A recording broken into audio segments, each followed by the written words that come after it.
London-based or occasionally London visiting listeners, we've got an exciting event coming up on the 26th of June 2019. That is a Wednesday. We're going to be doing a live show at Dulwich Picture Gallery in the new pavilion which they've just opened. What could be more exciting than listening to us over the internet? What could be better than going to lovely leafy Dulwich of an evening?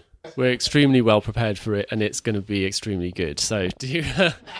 One of those things may not be true. I'll let you work out which one it is. Come down and heckle us. It is ticketed. Tickets are available through Dulwich Picture Gallery. There is a link to buy tickets in the show notes. It's very exciting for us. Please come. It'd be really nice to meet people. Come along. Please come. It'd be very nice to see you. Yeah. All right.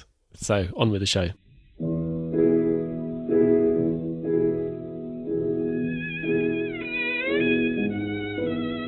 The problem of the new architecture, or modern architecture as its advocates call it, to the exclusion of about 9/10 of the best contemporary work, is difficult and complicated, and yet to some extent it is only another version of the old quarrel of the ancients versus modern that divided French opinion over 250 years ago, and the issue raised is whether 1.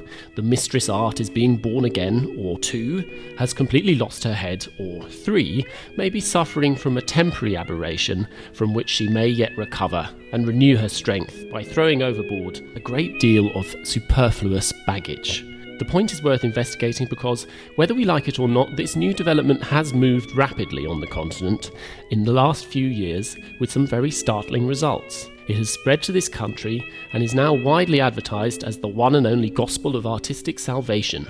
Large compilations of photographs are constantly being published and let loose upon an unsuspecting public, and the traditionalists are so content with their ways or so immersed in their multifarious works that some fine day they may find their foundations undermined and themselves buried under the ruins of what they had supposed to be an assured position. I do not myself believe that such a great and permanent art as architecture can finally be lost in the quicksands of Bolshevism, unless all our civilization goes down in the ruck.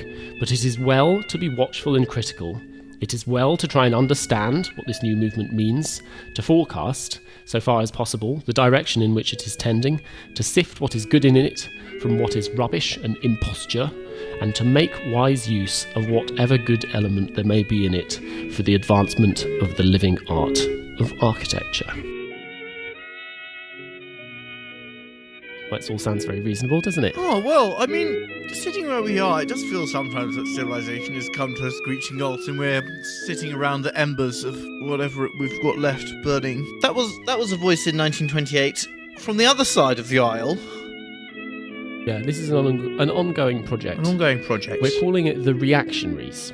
And what we mean by that is people who see modern architecture and say, no, thank you. Yeah, and this episode we're going to be focusing on a few of the people who saw it sort of in its first flush of victory in the interwar years and didn't want any part of it. No.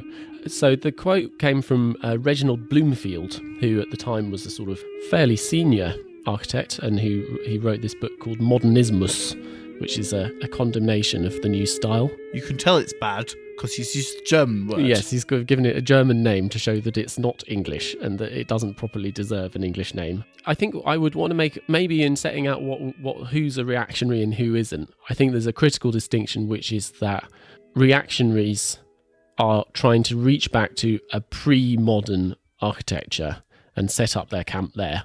And at this point, it's all a bit murky because there's quite a lot of continuity, classicism and things going on. But when we're talking about later reactionaries in the 70s and that kind of thing, we'll want to make a distinction between people like Aldo Rossi or Robert Venturi or, whoever on the one hand, who are clearly interested in the past and interested in making a kind of break from modernism, but it's a sort of break forwards and sideways. Yeah, these guys are really counter-revolutionaries. Yeah, they want to bring back the king. They just want to carry on doing what they've been doing before. Don't even bring it back. Just don't let this poisonous canker spread to all corners of our land. And it's quite fun to explore because it's a little bit obscure. It's a little bit strange. People have some pretty strong opinions. But also opinions that were very widely they've kind of somewhat been edited out of the record, but a lot of people held these opinions. Yeah. Also, I guess it's venturing into a kind of culture war that feels very current as well. It feels like it is. But these people feel, it does feel current, but it also feels like we're seriously dredging into something which has... Did you ever hear any of these people mentioned in your architecture education? Oh no, they're out the history. Like, they have been completely and utterly eliminated from the record. I mean, he wasn't a terribly good architect. Wasn't a terrible one, Bloomfield. But we're also going to talk a bit about some heavy hitters, some of the most important architects in the United Kingdom of that time. Yeah, and no one has heard of any of them. I think that's definitely a fair point, that the way history is taught, it tends to be taught as this kind of heroic narrative leading towards the invention of modern architecture, and that does a real violence to the actual architectural culture of most of the 19th century, and certainly the second half. And the beginning of the 20th century too, most certainly. We should say that you're listening to a podcast about buildings and cities. I'm Luke Jones. I'm George Kinchel, sitting in a Victorian flat. Yeah. It's lovely to have you with us. This is the first thing we've recorded since our little foray into manga. Yeah, that was a bit of fun. That was a bit of fun, yeah. I like this run of like Hawksmoor, Akira, back to the 20s. Back to the 20s. And it's good. Yeah, it is. We've got to keep it fresh. So in this program, we're going to talk about really a series of texts and then quite a lot of context. So the texts will be Bloomfield's Modernismus. We're going to talk a little bit about a famous book review by Edwin Lutyens. Have we ever established how that word is pronounced? I say Lutyens. No, robotism. Oh, robotism, yes. It's called the Robotism of Architecture, and it's a review of Towards a New Architecture by Le Corbusier. When it was just freshly out in its new English translation. And we're also going to talk about a book, probably the best known of them, which is called England and the Octopus by the... It's not a charming children's story. Yeah, Welsh architect, urbanist, and sort of slightly eccentric figure, Clough William Ellis, who is the author, most famously, of Portmeirion. Is that how you say it? Portmeirion. Mirion? Extremely picturesque, sort of holiday village in Wales, built between 1925 and 1975, and famously the location of the TV show The Prisoner. Yeah, I thought it was much earlier than... I thought it was a Victorian folly, but it turns out not. It turns out to have been a much later folly. So how are we going to do this? Shall we talk about... What should we talk about first? Just give a little quick bit of context about what's been going on. I mean, we're going to... This is an episode which we might as well declare the outrageous bias, which is that we're essentially going to be talking about England. Yeah. Because I don't have a clue what the Reactionaries were doing everywhere else. And they tend to be quite location specific. Yeah. No, this is a very English episode, and I think it's better for drawing quite a tight circle around it. But because I think also part of what we're dealing with is the insular and kind of self-referential architectural culture of England. Like, it does have quite a distinct architectural culture and history. We are an insul. So, I mean, an example of that, if we're to start to sketch the historical context, for example, is that in other parts of the world, the like late 19th century style which everyone gets into is this sort of Art Nouveau, Jugendstil sort of thing. It's sort of but it's funny. It turns out to be it's like the self-conscious national style of lots of different new countries, like Belgium or Finland, or the new style is going to be it's kind of whatever version of lots of folkloric elements and kind of flowing lines, slightly informed by arts and crafts as well from another direction, kind of and kind of free building. Whereas by contrast in Britain, you get the emergence of what's first called the Grand Manner, and then termed the Renaissance with a W, referring to Sir Christopher. It's pretty nauseating, man. And then latterly, kind of the Edwardian Baroque, as it's termed, after the death of the sovereign. And it's a new classicism. It's a turn away from the arts and crafts and the Gothic and all of these kinds of styles. And the music, and it's actually like a return. It's away from the looser classicism as well. It's like a more strict neo-Baroque. Yeah, I don't know. I haven't totally got a real handle on the direction of travel or the terrain, because it seems to go through looser and stricter passages. To kind of state my sort of position on this, in the past, I was pretty clear that this was the worst architecture ever produced in this country. And I think that its bad bits are really extremely bad. But there Care are... to make any good examples? Regent Street by Reginald Blomfield, I think, is a real... Oh, nice. Who's that Reginald Blomfield? I think it's pretty horrible. Generally, whenever it tries to be kind of civic or to sort of talks to be like in a serious manner, it becomes extremely staid and grandiose and pompous. Front of Buckingham Palace? People might not know that Buckingham Palace, the front of it is from like the 20s. Yeah, that's a pretty appalling. Post-First World War. They used to have the Marble Arch there. Yeah, must be nice, much nicer. And this is very consciously a style of like the height of the empire. Or the sort of post-height of the empire. The like neurotic keeping the flag flying when everyone's beginning to be aware that like, firstly, we're not totally as convinced about this empire business as we were. And actually, we've kind of been gutted by the war and there's a bit of a hollow core of the empire, but we're going to put out more flags. It's a bit of a put out more flag style. The stuff of that era, which I think, I've been looking at it much more, and the stuff of that era, which I think works really well, is much better when it's commercial architecture or theatres or these kinds of things. Yeah, they're good at shops and offices. There is a real, you can basically do whatever you want with the ingredients in the sort of element toolbox, and people are kind of coming up with all of these if you start to really look at the elevations, they are great fun. They're really dynamic and quite silly. It varies from quite straight. Some of the buildings in the City of London, the old offices, they're quite straight. Even some of them work pretty well. But also it can be like, oh, the massing is kind of like arts and crafts. Yeah. And then we're just going to dress it all in Portland stone and put sort of funny classical details on it. Yeah, exactly. So they can get away with an awful lot because of the sort of the monolithic, like grand effect created by making it all out of Portland stone, so that you can do things which would look incredibly florid and ridiculous, but they're sort of taken back, and there's this nice tension between the austerity of the material and the like superabundance of the elements and effects. But the problem with that is you can go past it and literally not notice. It's got so much of that. It's sort of like, you know, when you're like montaging stuff into the Photoshop, and then you do like, you feather it, and then you like put grain on everything, and then you like desaturate everything a bit, and it can kind of sit better in the image, not looking poppy. It's like they've done that to the architecture. So there's stuff which is kind of wildly florid, but also I think the fact that we've grown up around it. So if you're thinking about, if you've ever been to London, like Piccadilly, for example, is a good example. Loads and loads of buildings in this kind of style all the way down in different variants. Or like a lot of the building around the West, the kind of grand bit of the West End, around Trafalgar Square and those sorts of areas. Obviously, there's lots of earlier ones as well, but you see a lot of it there.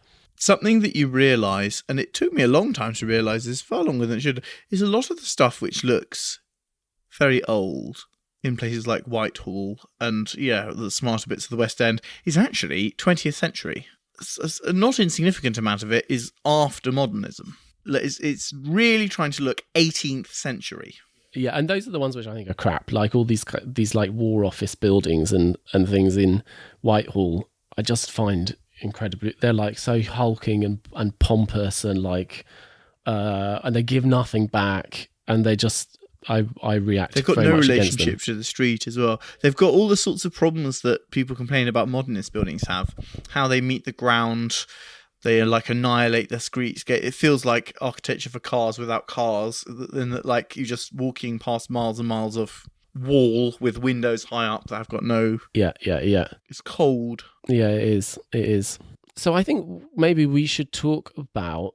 I think we should start talking about Blomfield. And at a certain point, when we get to Corbusier, maybe we can fold in the Lutyens. Yeah, I think it's really important to talk about Lutyens, because Lutyens is, I think we would agree, he's like maybe the most important English architect of that era. Absolutely, yeah. And someone I think would, like if you were writing, of his generation, he's the only person from like England who you would write into like a history of European architecture of that time. Lutyens, I think, was born in sort of 1870s, I think. Yeah. So he is kind of like Auguste Perret sort of generation. Just a bit older than Corb. About 10 years older. Yeah, and started off building in the arts and crafts, and then he participated in this sort of turn to classicism around the turn of the century. Yeah, they're not my favourite buildings of his, those ones actually. No, but he can do everything well. He can do everything well, everything he touches is pretty good. Then has a late sort of touch, he doesn't go to modernism, but he kind of goes to like the modern leaning classical. Yeah,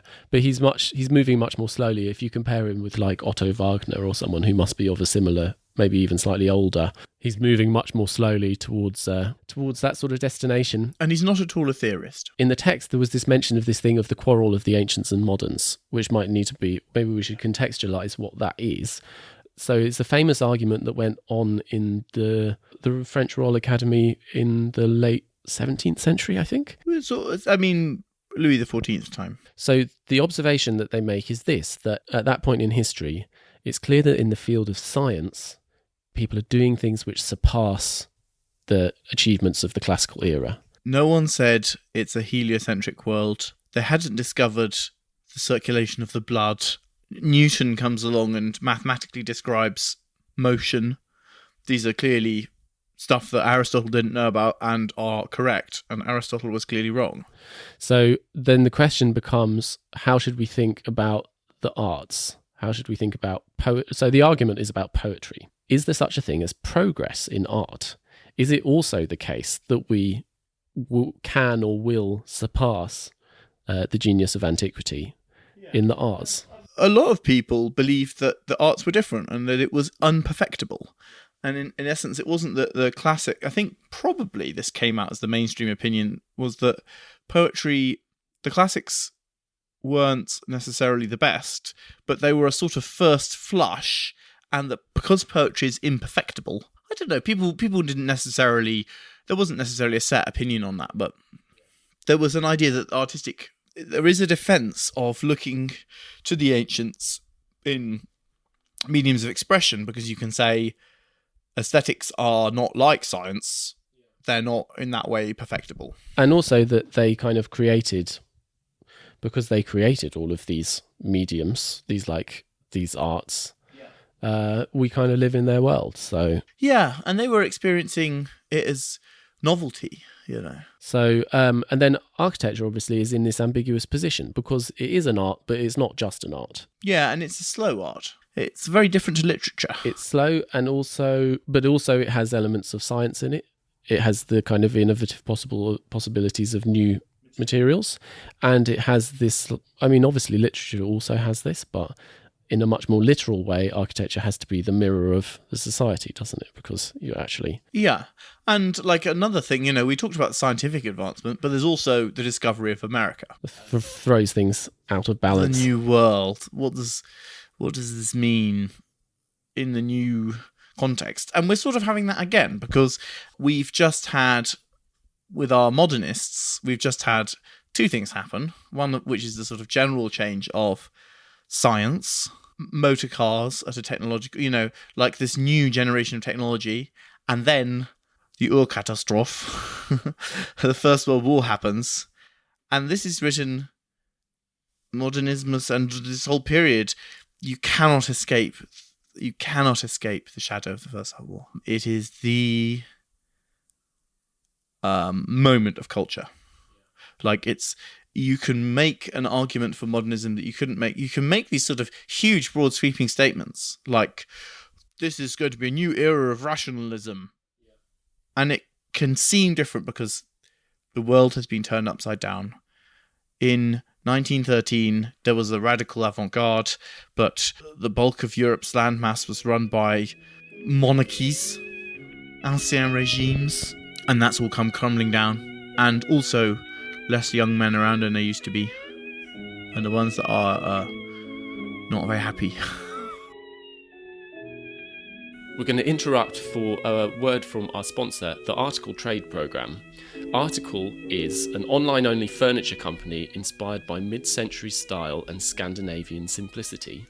Yeah, not reactionary at all. No, but highly progressive. Their catalogue focuses on timeless styles, high quality materials, and it's all backed by a no questions asked 1-year manufacturer's warranty. We're reaching out particularly to those of you who are professionals. There must be some out there. One or two, I'm sure.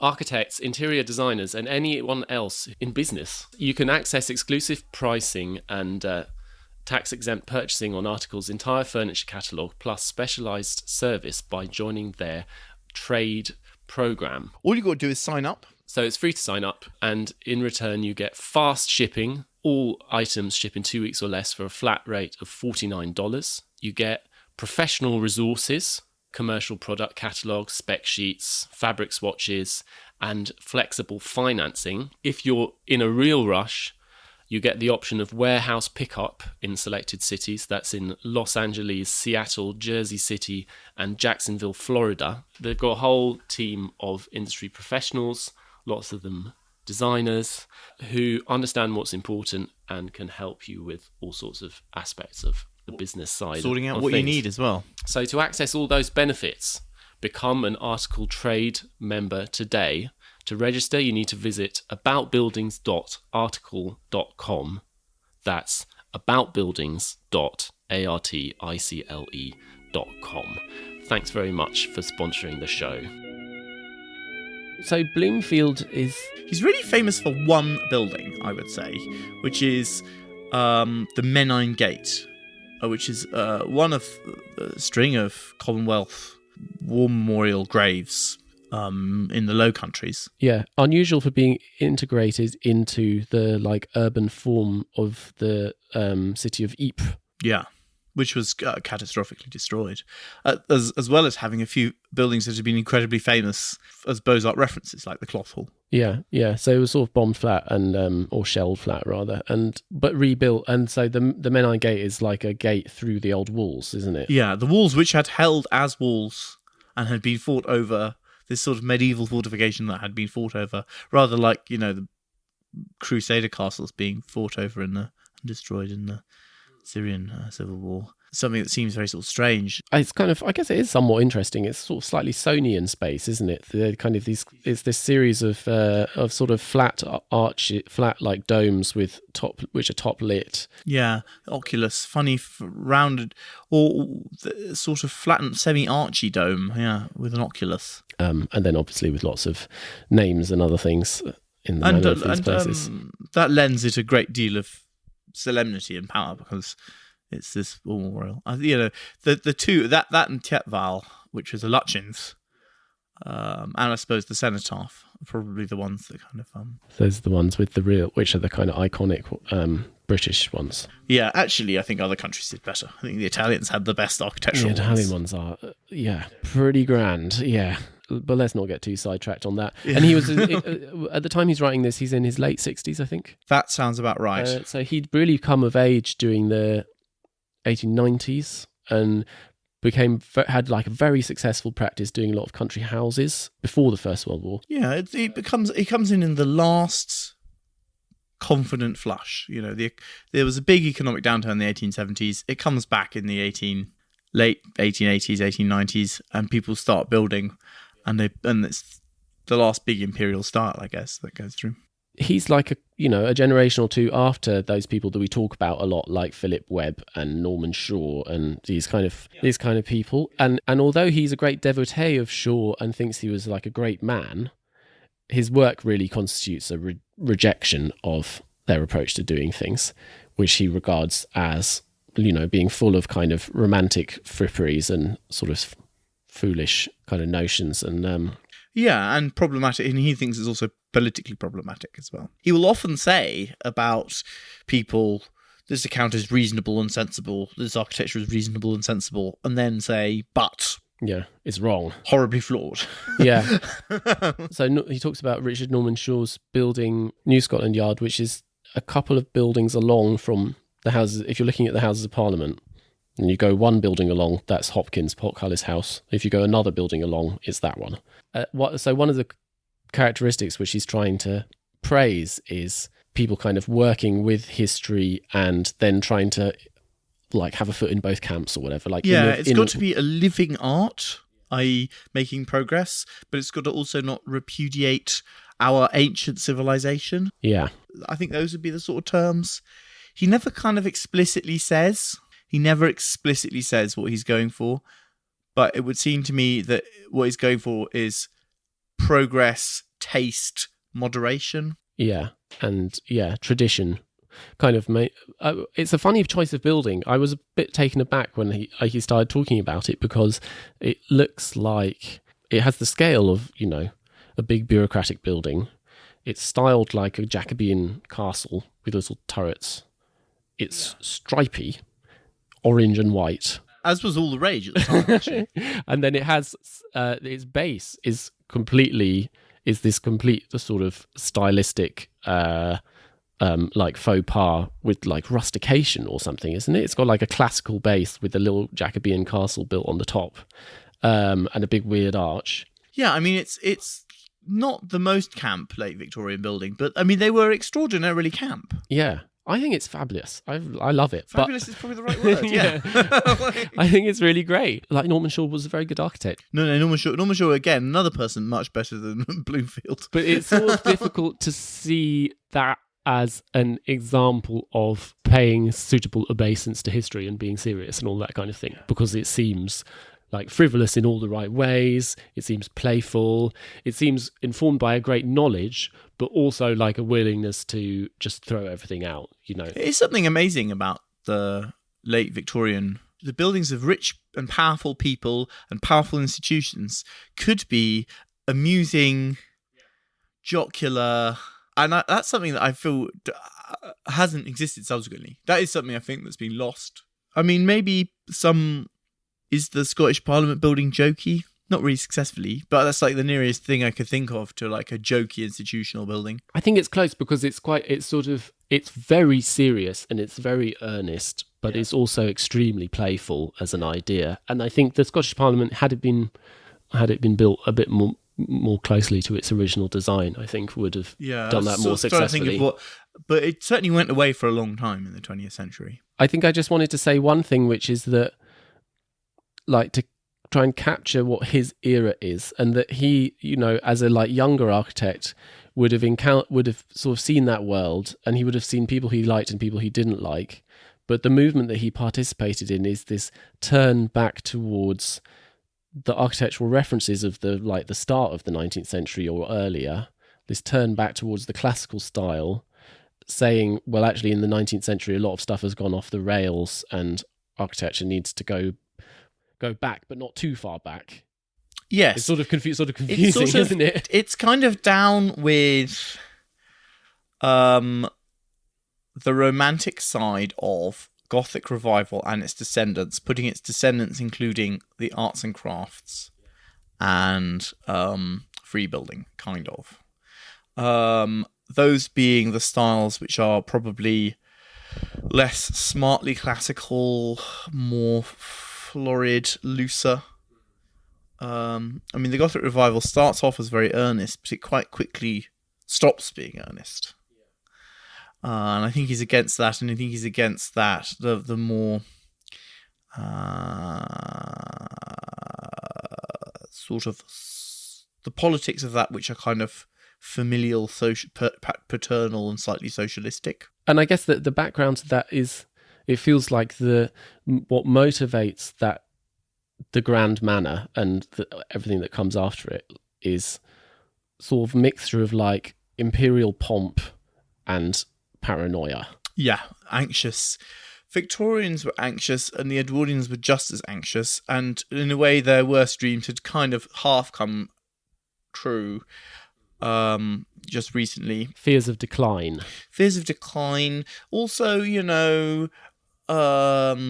Freud is in the air. This new polluted science. England is in relative decline. It is well into relative decline, and they couldn't really deny that at that point.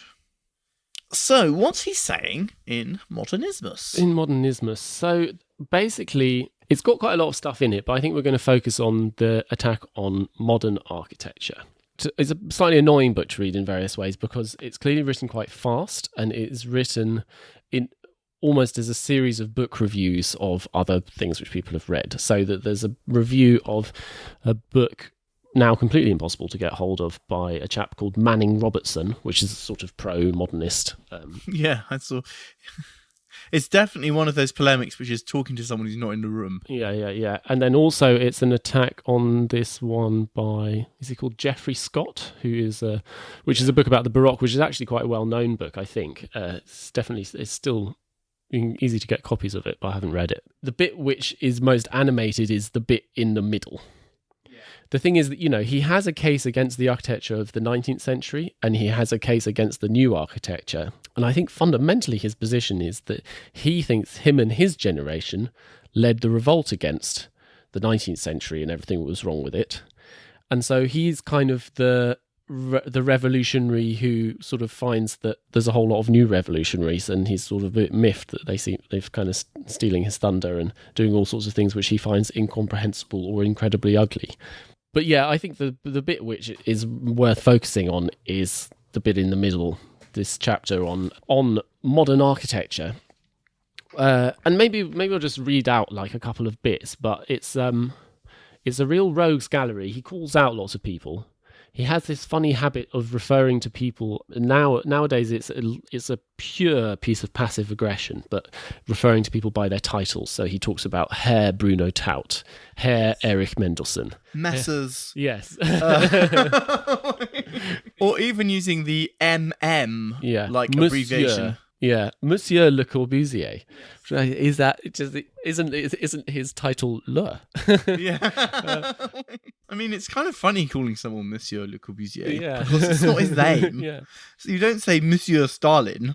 Nowadays, you only encounter that thing in like passive-aggressive letters written to object to planning applications. Yeah. Or no, what they'll say is like it'll be written to the planners, and they'll refer to the architect as Mister something something something.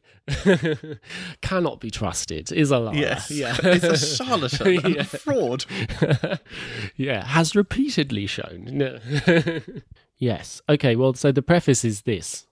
In these studies, I have endeavoured to raise a definite issue between the modernism which deliberately turns its back on the past and traditionalism which recognises the past and advances on technical lines which have hitherto been followed as a matter of course. Are we to accept this modernism as a step forward, or are we to regard it as a step downhill, which, if left unchecked, will end in the bankruptcy of literature and the arts?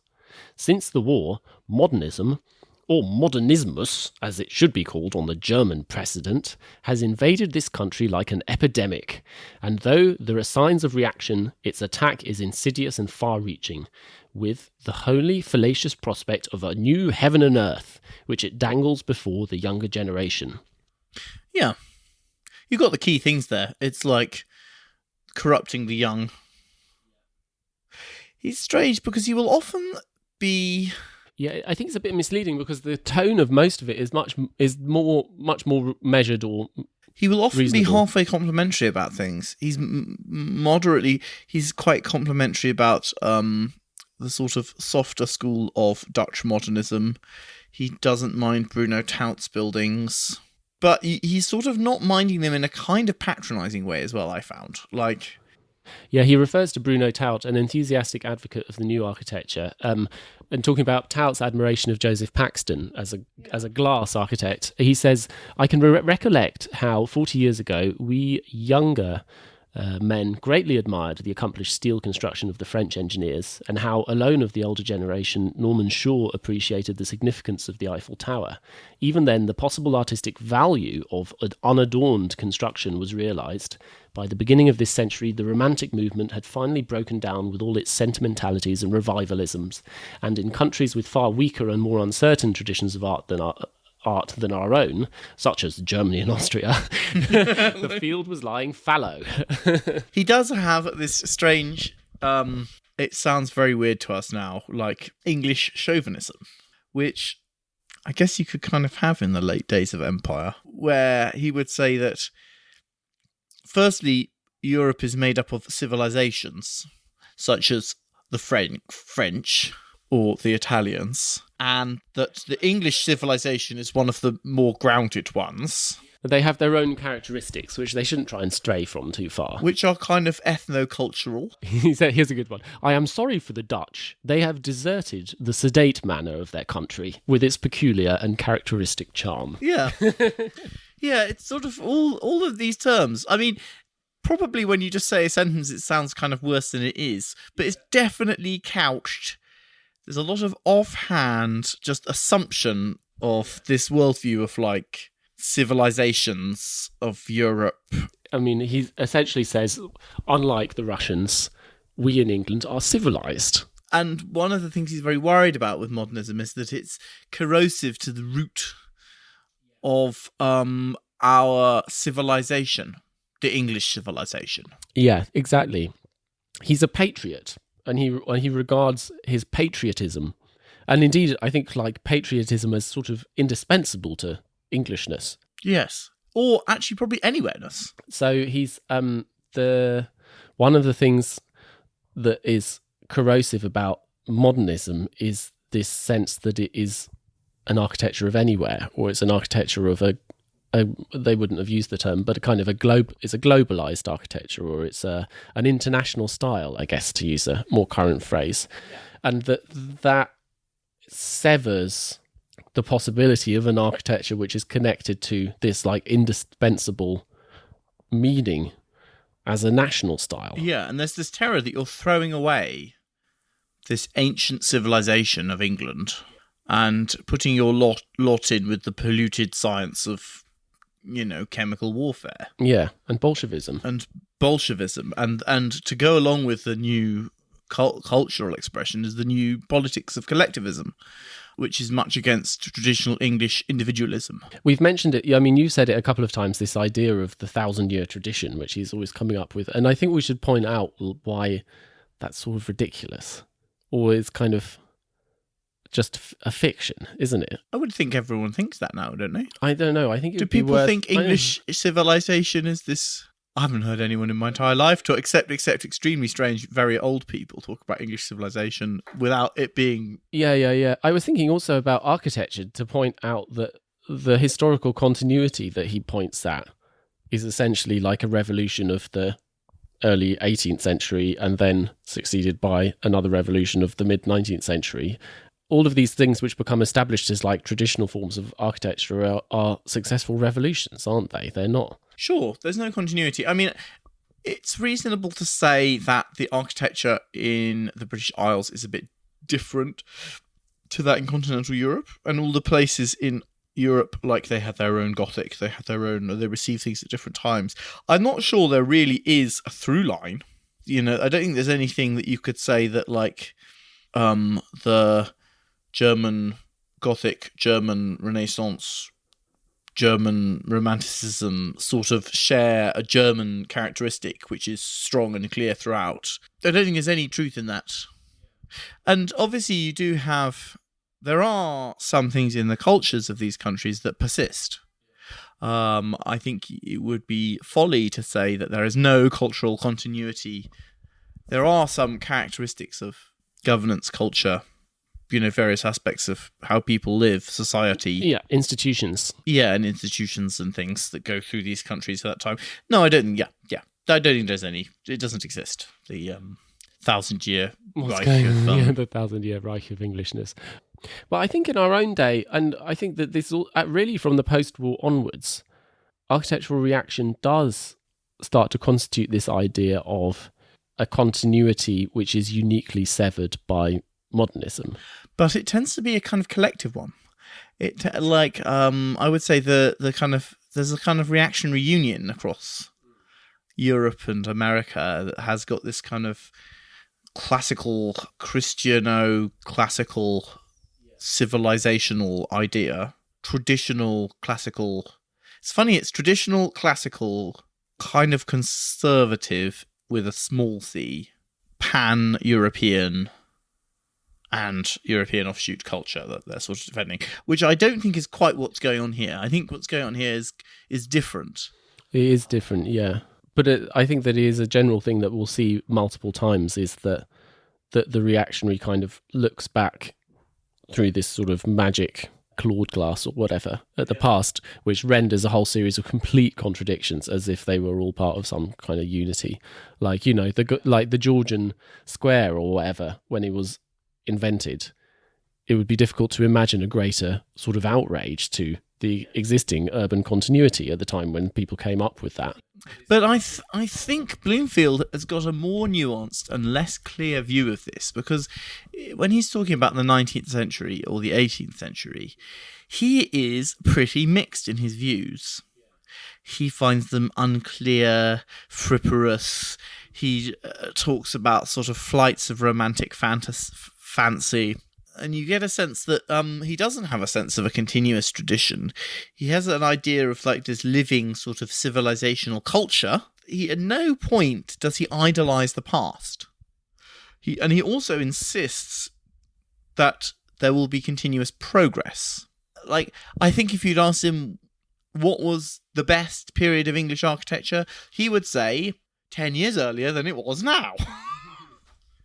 Just before all this nonsense started, which is not like people in the 70s who would say, we've got to go back to some period, probably in the 18th century, probably the early 18th century, or maybe the early 19th century, and that was the golden era. Shall I do the quote about Le Corbusier?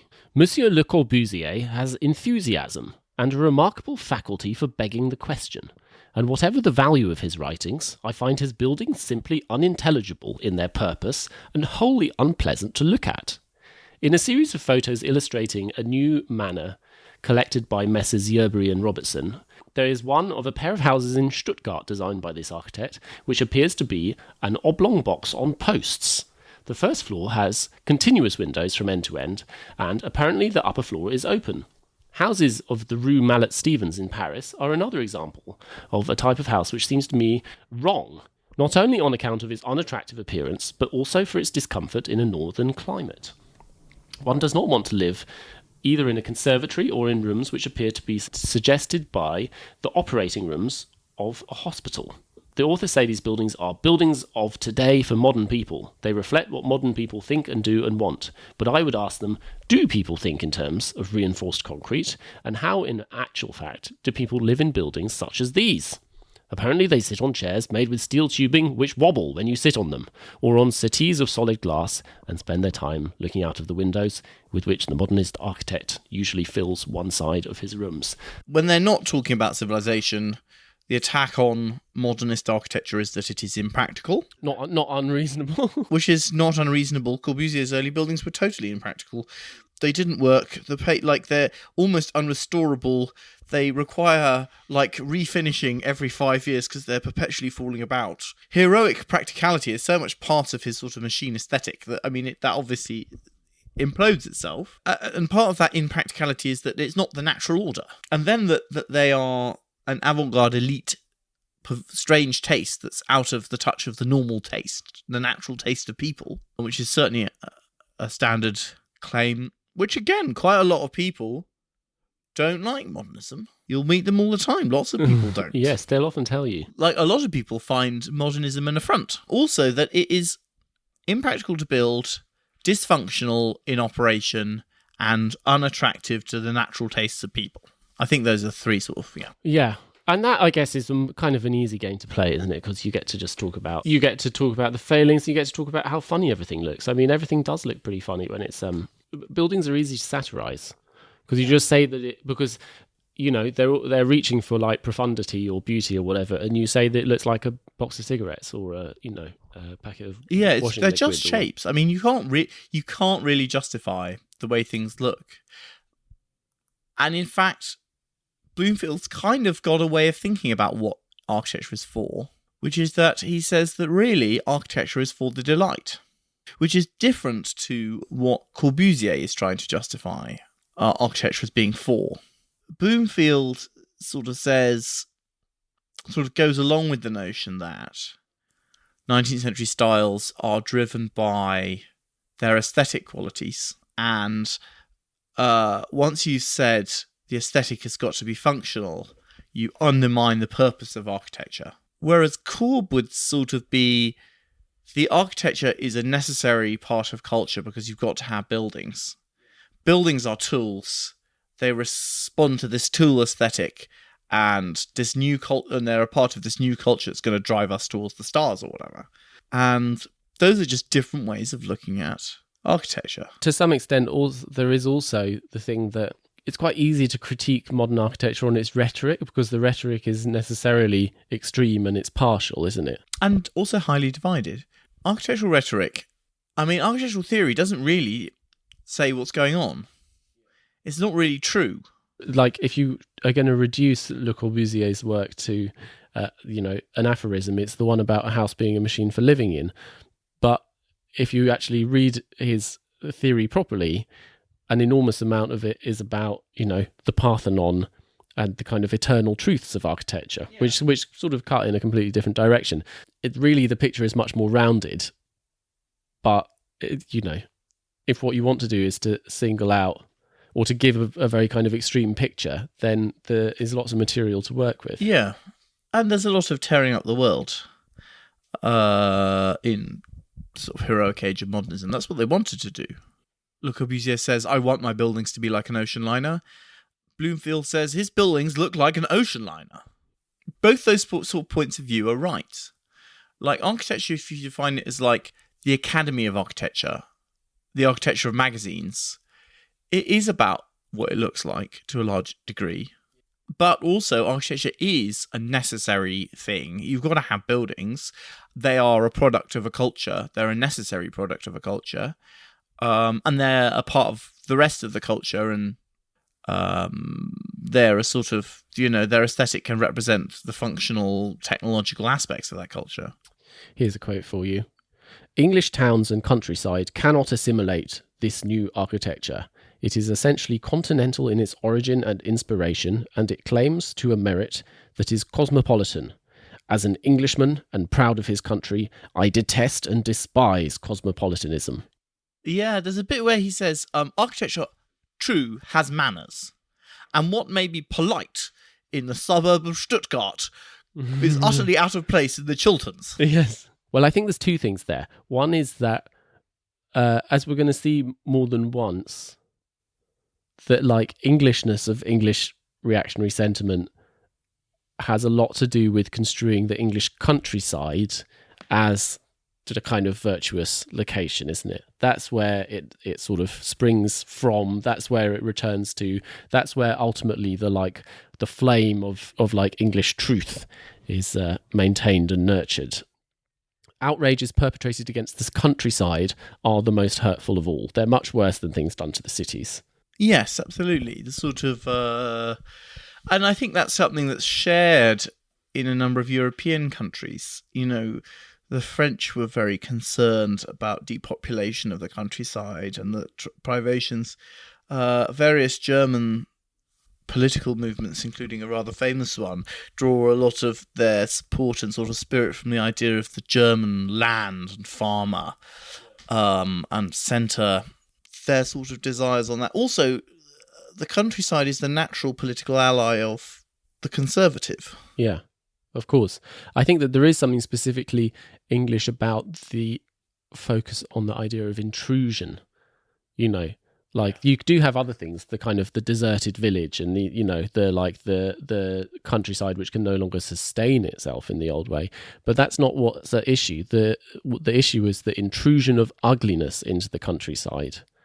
The artisans can go hang. It's funny, isn't it? Because he makes a complaint at one level against people copying. He says there's like three disasters of architecture: Romanticism, copyism, copying the past, as in trying to copy buildings, buying up bits of old buildings, pretending buildings are old, and modernism.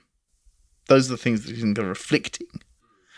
And this protection of the countryside is this love of, the old country pub and the village green with its pond and ducks and strong, broad-shouldered swains going out making hay. Eating onions, drinking scrumpy. Onions, drinking scrumpy, yes. All the while being written, England urbanised first. Yeah, it's very peculiar. It's very peculiar. I don't know where to go with it, really. I think that's part of the sort of nationalism of the age. Yeah, but it sort of hangs about as well. There's a lot of There'll always be in continuity. England, isn't it? In England's green and pleasant land, the home counties. And it was very rich around the time of the First War, this idea of this English swain, going off to fight in Flanders fields and the sort of... Like the English countryside, though, the conservative ideal of the English countryside is different from the French one, because the French one is sort of about it's in some way productive. It has these sort of typical products. It has certain sort of rituals and things.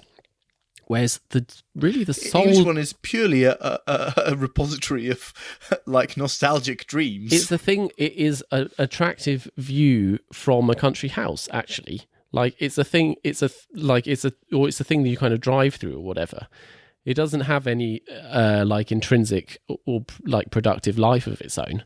It's about a sort of beautiful and charming vision. It's a pure object. Yes, I think because England urbanised first. The rural to urban ratio population of England had been massively stacked towards the urban for ages by this point. Whereas large parts of America were still predominantly rural. And I suppose that's why you can have the populists in America and you can't. I would say what he says isn't totally stupid in Modernismus, insofar as he says it, but it has two obvious flaws. One is he can't really... There's a kind of missing hole of what he actually wants it to be like. And he can't quite bring himself to say, I want it to be like me. But Corb's great. He's super propositional. The propositions you can attack immediately because they're nuts and obviously silly. But Reginald can't say what he wants, really. And the other problem is, a lot of it seems to fall back on chauvinism. That he's worried about, the loss of this civilization. Just that what we have is this great civilizational thing, and it may be okay for these weak-minded foreigners to have this stuff. But it's can't cut it here. We'll be losing too much. Well, maybe since we're onto it, maybe we should probably just talk a little bit about, I think both this and the Clough William Ellis book have a quite problematic, let's call it a problematic adjacency to some anti-Semitic tropes. So the cosmopolitanism, I think during this era was not solely used as a kind of placeholder for Jews, but that was like a significant meaning. Yeah, I mean, it's a difficult thing, isn't it? Because it can be an attack on, the big thrumming cities, the modern ways of life intruding in the old, malicious bankers screwing over hardworking folk, malicious business trade, but it can also be international uprooted people. Yeah, it's kind of conspiratorial talk, isn't it? It's kind of conspiracy theory stuff, and the injection of the spectre of Bolshevism as well renders it extremely close to a sort of interwar trope of, picked up, of course, by the Nazis, of communism as this sort of international Jewish conspiracy to undermine the white race. It's difficult. England and the Octopus has got on the front cover of it an octopus sort of eating up English country churches and things. It's kind of funny, wearing a little bowler hat. Yeah, it's very cute, but if you Google for octopus cartoon, you're going to see some pretty awful stuff. But I mean, you'll also see, the idea of before then, in the Great Game, the English colonial struggles with Russia being an octopus, or Germany being an octopus trying to engage in colonial disputes around the world with Britain, which are not at all, where there's no inference at all of... Yeah. You'll also see ones about the Chinese. There's a kind of yellow peril trope. Yeah. And it's also, famously, one about the Jews. It's more like the idea of something unseen Yeah, insidious. It's which the kind has of got its finger in all of the like this connecting this insidious sort of force. insidious global forces, and it's the like real sort of conspiratorial quality which capital has, which is that it kind of the invisible hand of the market. It does work in concert in this mysterious and disembodied way. So it is. Yeah, I think people would think the same sort of ways about globalism, or people would say there's a sort of conspiracy between globalism, people wanting to promote the idea of climate change, and and all these things, which some of which are like, well, there is a problem with the way that capital works, but then there isn't. You can just lump all of this stuff together.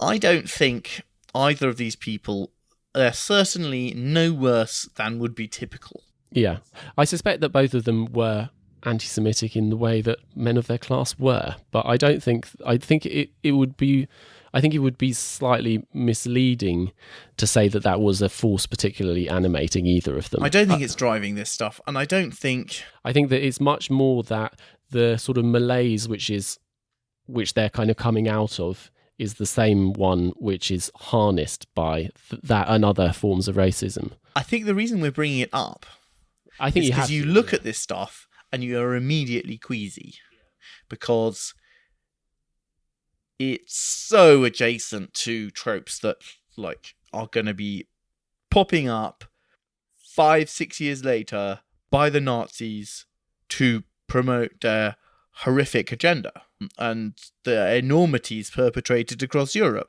And you immediately feel queasy, but I think there's a danger of putting the cart before the horse a bit. Yeah, I don't think that's what's... I mean, I don't also want to whitewash these guys completely. He's a sort of chauvinist imperialist. But, yeah. I mean, that's kind of their default. As I've said before, people in the past had bad attitudes. Yeah. Many in the present still do, but yeah. Well, what's definitely true is people in the past had different attitudes to now, and they didn't mind saying it. Good. Well, I think that's worth getting on the record. Let's just take a quick break. So, we've had Blomfield. Now, he wrote the most popular book that is explicitly an attack on modernist architecture that I know of in the 1920s. But there are lots of other sources, and Lutyens, and we've mentioned this way back when we were talking about Corbusier, wrote a review in the Observer of Towards a New Architecture when it came out. And actually, it was a bit different to the way I remembered it, because I read it, I don't know, more than 10 years ago. And it's interesting because he was the premier establishment architect at the time and very creative mind. So it's nice to know what he thought of it and made of it. I wish he'd spoken more. Yeah, he's not a great writer, really, Lutyens. At all, and I think that you see that in the review it's kind of, well, and then there's this thing and then there's another thing. It doesn't really have any structure. Yeah, he's one of these architects, a bit like Hawksmoor or Palladio, but no, I mean Palladio, he comes from the same thing where he was just naturally good. He came up from the building side, not the academy. Came up, from the business of actually doing it, and he's got a great natural instinct for working out shapes and spaces. Like I'd say is driven from an understanding of buildings first, rather than most architects work from drawings first, I'd say. Drawings and models and representations. Because that's what you can do, right, when you're practicing. I mean, actually, the school that you work at, one of the things I find about it that's really attractive is that there's so many, 35, 40-year-old builders coming in and learning architecture. Yeah. I think they're a really cool bunch, and it's great to study alongside them because they really bring something else to the table, which I think is good. But yeah, he's not a great talker. What he seems to say is, he just sort of takes kind of the points in turn. He's sort of horrified at the suggestion of the end of the book where it's, this is what we're going to do, demolish everything and start again from scratch. A city of towers is suggested, and it is a terrifying suggestion. Yeah, he's sort of terrified about that. But the rest he's willing to take on. He essentially says of the style that is being proposed, It's too abstract, isn't it? It's too abstract and inhumane. Like, he's like, you can't just make. So you say in your age to prevent a revolution and keep the people happy, you're going to have to provide them with all these like mechanical services. Well, that ain't a home. It's got to be, what about homeliness? What about, like, giving people somewhere they can feel comfortable, places that can cope with a smudge and a knocked corner and can, like, embody memories. He's like, you can't do that. You're just going to have... That's not how people are. So I think that there's a series of things. One, he kind of seems to be talking about it being too abstract. He talks about it being kind of two-dimensional rather than three-dimensional. There's a nice bit where he talks about how in modernism you lose the pleasure of thick, soft walls, which I think he literally means that the modernist building is sort of thin and rattly, and that it has no kind of privacy have all of and these, like, all seclusion. of this chintz soaking up the noise, and being soft and quiet and stark, noisy little boxes where skilled plumbers take the place of house-proud maids. And then, as you say, there's this nice bit where he says, to be a home, the house cannot be a machine. It must be passive, not active, bringing peace to the fluctuation of the human mind from generation to generation. What charm can a house possess that can never bear a worn threshold, a charred hearth, a rubbed corner? Yeah. And that's all pretty sympathetic. He then, like, talks a bit about how thinks about the past and uses models of the past and compares them to machines, which is the sort of famous thing. He doesn't mind machines, but he thinks they're not as good as buildings. Basically, he doesn't think Corb's quite right about his history, but he also sort of is aware that, like, there is an impenetrable new world. Like, he talks about Einstein, like the way in which you can look at this is it's like this incomprehensible sort of future science. I mean, really, I think he's just saying this is a bit inhumane. Yeah. It's a bit stark. Yeah, it's inhumane. And I think there is something to that the qualities which are stressed, certainly in the rhetoric of kind of purist modernism, are completely, like, antiseptic. Yeah. They're and the houses are cold and rattly. Savoie, La Roche, they're cold, rattly, and damp.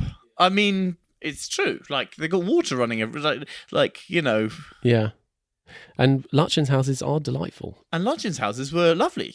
I think that something which they share is they're like a real genius about movement, or like an obsession with movement circulation, circulation, light as well. Working in a totally different métier, but like both of them, the architectural promenade unfolds. They're both a master of way. the small space overlooking a big space that you get to round a kind of complicated way, or like the doorway, or like the way you fold circulation into a wall, and the sort of space between. There's like a space between two other spaces between something else, and like. It's constantly kind of unfolding, and sort of miraculous.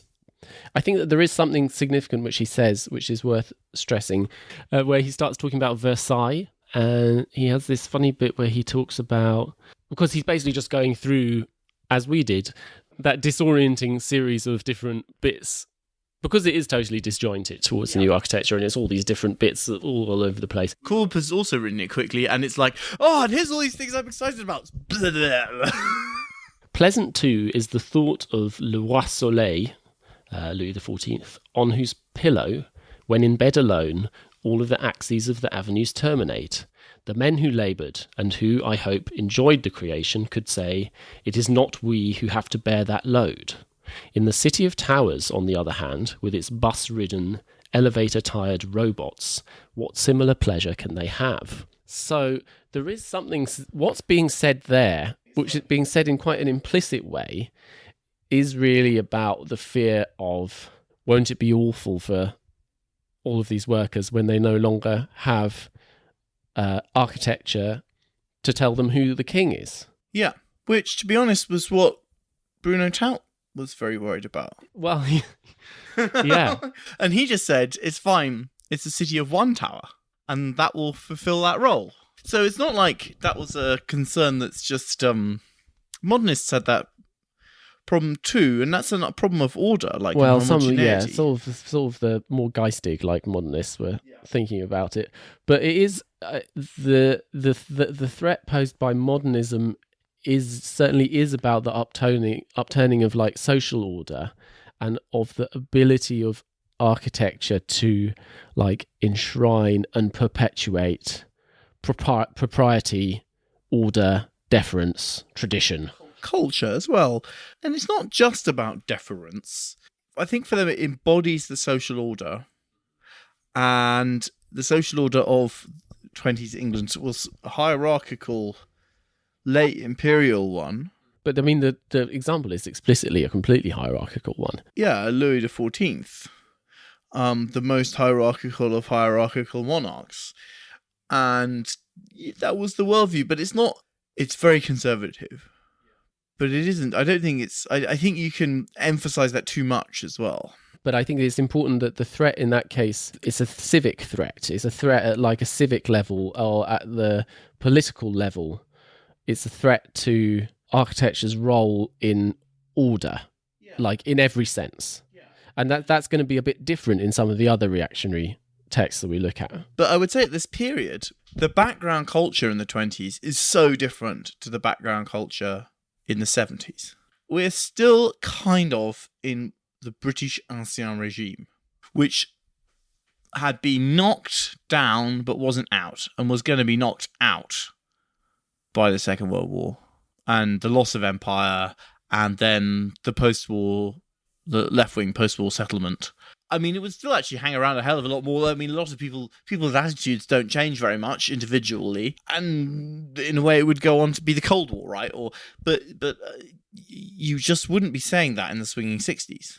I mean, in a way, that's what things like the Lady Chatterley trial or something, where someone said, where that kind of attitude brushes up. You know, would you leave this around in the drawing room for your wives and servants to read?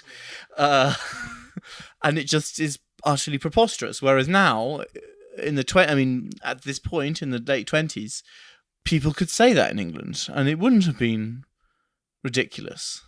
And I think it's that change rather than... It's a change in the mainstream culture rather than the architectural culture that changes those attitudes, I think. Architecture is a political art because it's big and in cities and how cities are is important, but it doesn't drive politics. And I think what's going on there is that's a bit of 20s politics. And I think everything he says is kind of reasonable. But again, attacking the theory doesn't really get you far. And we actually know that harsh modernism, or like the more extreme modernism, isn't the future, because it's not quite what happened. It was sort of turned down, softened, the edges were softened. I think that one of the peculiarities of all of this, all of these attacks, is that there was so little modern architecture in Britain at all, that it was something that seems to have been talked about a great deal. Perhaps it was a great publication of photo albums and monographs and the like. And I've no doubt that young people in universities were into it, but there was very little of it being built. Yeah, there was a bit of sort of deco. But this is a period of the most tremendous building boom in England, one of the biggest ever seen. And yeah, none of it's modernist. Little bit of sort of suburban and urban deco blocks of flats, a few of those, that sort of thing. Not very many, though. Yeah, not a lot. Very little. What is going on, however, and greatly distressed, are next. I mean, that building boom is going on and does greatly distress some people. Yeah, so that's a nice segue to Clough William Ellis, England and the Octopus. The octopus is the image, I guess most obviously, it's the image of ribbon development, isn't it? It's like urban expansion along transport corridors. And the new possibilities of cars. And it's the threat to all of England, the countryside, the previously tranquil countryside. There's this amusing little Punch cartoon at the beginning, which I think is worth alluding to, the caption to which is 1914, Mr. William Smith answers the call to preserve his native soil inviolate. And you see him walking away with a kind of bindle over his shoulder, and there's a sort of rolling countryside with a little Norman church, some sort of bosky trees, a little bridge, some thatched cottages and the like, nice fields surrounding it, and windmills on the horizon. 1919, Mr. William Smith comes back again to see how well he has done it, and the entire thing has been turned into this like landscape, industrial hellhole. Yeah, landscape. Looks like Dalian, North China. Yeah. Yeah, the dark satanic mills are in full effect. There's sort of bottle kilns and chimneys everywhere. That's what he's worried about. Yeah, but also at a finer level, there's this sort of web of electrical substations, telegraph wires, petrol stations, advertisements, golf courses, ribbon development. And the countryside was being built over like never before. You know, these up and climbing sort of lower middle class and settled working people are getting their first proper house. Yeah, the suburbs are marching outwards. It's a funny book, isn't it? Yeah, it's a funny book, but he's someone who I feel like, of all of them, I mean, he has a serious reputation, and also his causes are ones which are still very much alive, aren't they? The campaign to protect rural England is still... Yeah, he's an early member and promoter of. I did a little bit of work for them quite a long time ago. They're still very much there, and it's still a big, strong impetus to sort of... It's difficult to not call it NIMBYist, but there's a more serious bent to it than that. It's protectionist. Rural beauty, I guess. The niceness of the countryside. Bits of the English countryside are very beautiful. I grew up in the English countryside. It's a great place to be nostalgic about. He's a bit bats. Yeah. I mean, how can you give an overview of the book? It's divided in two halves. There is sort of a polemical half, and then there's what he calls a devil's dictionary, which are kind of specific like screeds against various things in alphabetical order. As we've said, advertisements, substations, all sorts of different things. They're a bit strange. It's a bit strange, that second bit. Yeah. I mean, the whole thing is pretty peculiar book.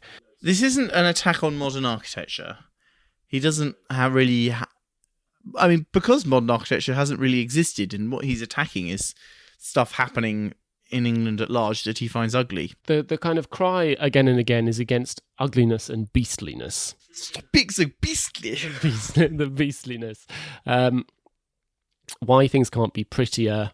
You know, he's constantly being offended by the things that he sees and wonders why they can't be prettier, basically. I don't want to overdo this, but there is definitely a sort of class undercurrent in all of these things where at one point he talks about how even like the lowest and shabbiest house can be made to look much better by painting it an attractive colour.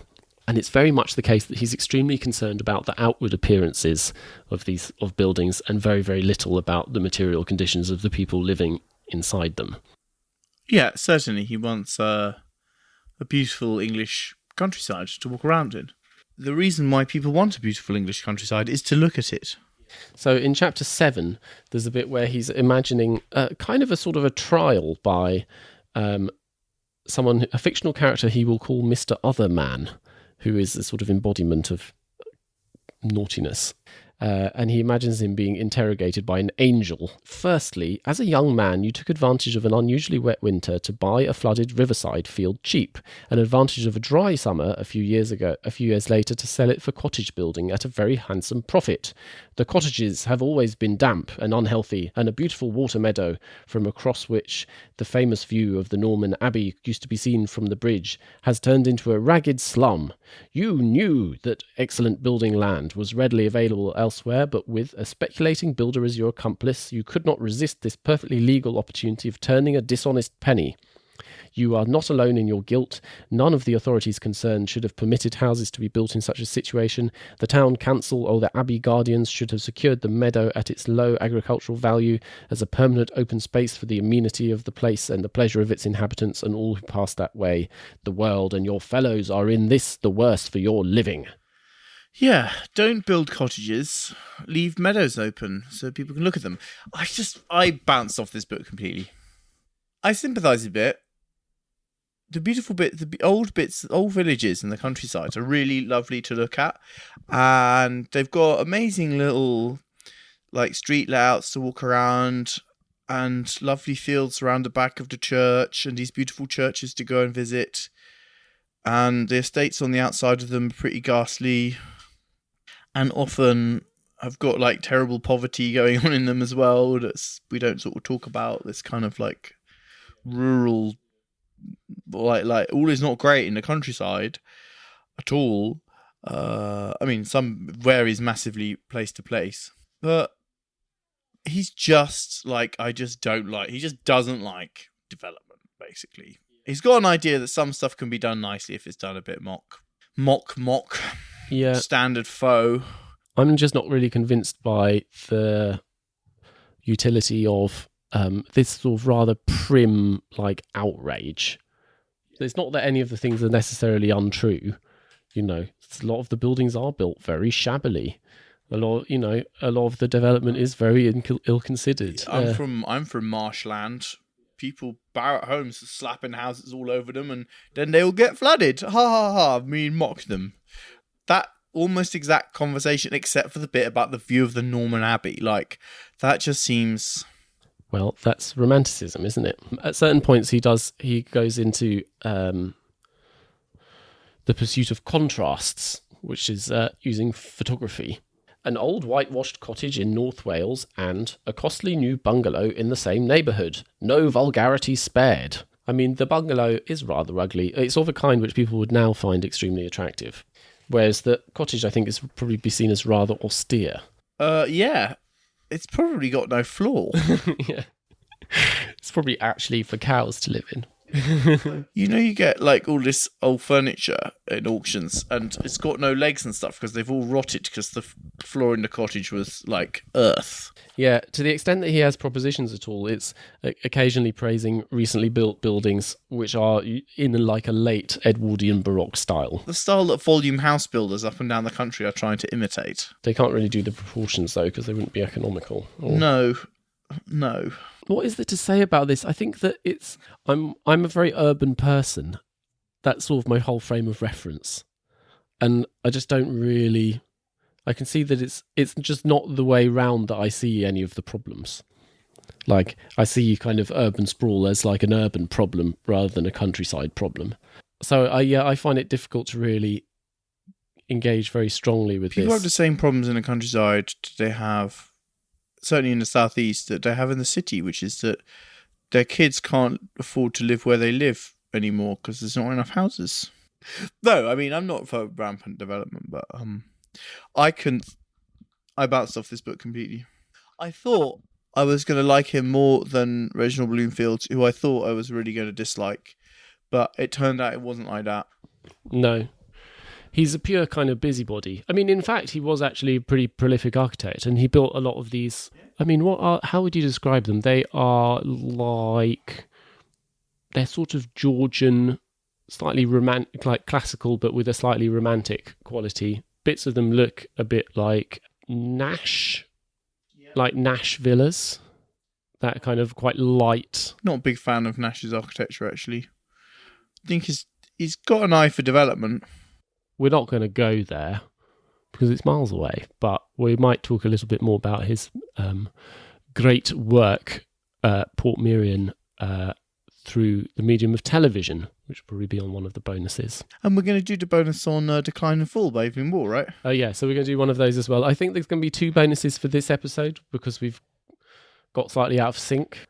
So, yeah, we're going to talk about that, and we're going to talk about Evelyn Waugh's Decline and Fall, which... It's a great, funny book. You should read it. Very droll book. Some slightly dodgy attitudes in it. It is extremely amusing, and it contains one of the great modern architect hit jobs. Character assassinations. Yes, Professor Dr. Otto Silenus. I can't remember any of his wonderful aphorisms, but we'll give some of those to you in the bonus. We haven't done justice to Clough, but there you go. Whatever. Like, you brought this book along with a lot of enthusiasm. Well, I think it's a good compliment to the other thing. It just seems like NIMBYism and just wanting things to be a bit better. I cut great store by people having at least some sort of proposition. His proposition is... Why can't everything be a bit nicer? Days.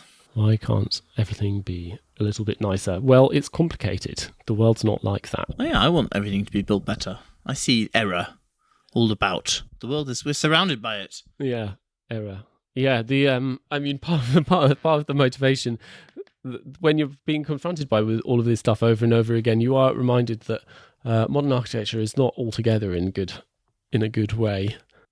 Yeah, I mean, it's difficult, isn't it? Like we're right. I feel like we're in late times of a sort of architectural era. I don't quite know what the time that we're in, how the time that we're in is going to be thought of in the future. It's difficult. Certainly at the level of the home, it's this peculiar era where there are effectively sort of space capsules covered in heritage materials.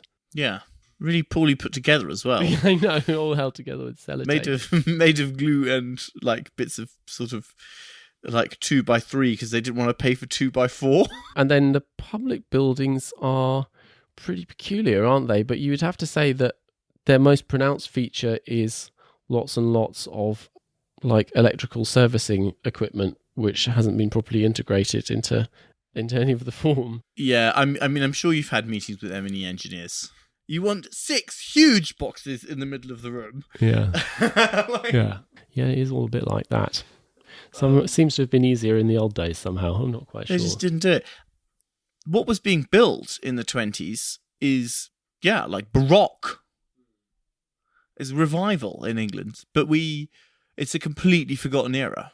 Partly because it's just a sort of continuation of stuff that's gone before. We don't think of things at the end of their period. We think of things at the beginning, the new stuff. Yeah, but there is some great things there. Yeah, this is a lesson. There's basically good architecture because you have like talented people working wherever they've got opportunity and a little bit of budget. They can do good stuff. So you'll find it. And it's good to, like, it's been good for challenging preconceptions.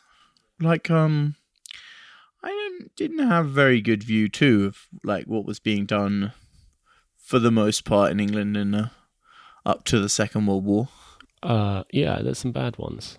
I think that the institutional and like civic buildings that I'm pretty.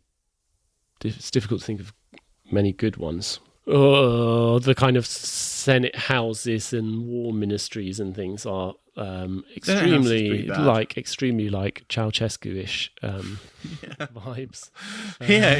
Like we gave him the idea. It was the same milieu. They were definitely dipping from the same like pot.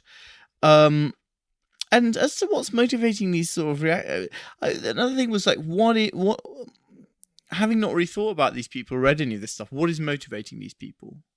And Ellis and Blomfield are motivated by fear of losing something.